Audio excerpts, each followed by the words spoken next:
சொன்னவர் கலைஞர், பொங்கல் போனஸ் தந்தவர் கலைஞர். அதோடு மட்டுமல்ல, ஒன்றிய அரசாங்கத்திற்கு இணையாக மாநில அரசுகளுக்கு ஊதிய வகைகளை வகுத்து கொடுத்தவர் அண்ணன் கலைஞர்.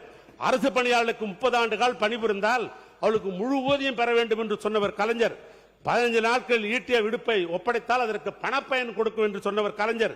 2008 அரசு பணியாளர்களுக்கு புதிய மருத்துவ காப்பீட்டத்தை கொண்டு வந்தவர் கலைஞர்.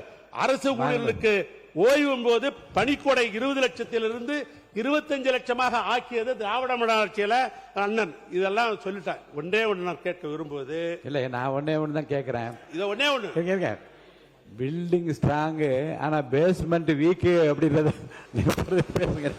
முடிச்சிருங்க முடிச்சிருங்க முடிச்சிருங்க முடிச்சிடறேன். ஆன்மீக பேரத்தவர்களே, 2003 ஒரு முக்கியமானது. இது நாளைக்கு உங்களே கேட்பாங்க, உங்க ஆபீஸ்ல வேலை செய்யறவங்க, ஏங்க எங்களை பத்தி பேசும்போது பெல் அடிச்சிட்டீங்களே அப்படின்னு உங்களே கேட்டுருவாங்க. நம்ம அதுக்காக சொல்றேன், வேற ஒண்ணும் இல்லை. உங்களுக்கு நல்ல பேர் ஒன்றுதான் சொல்றேன்.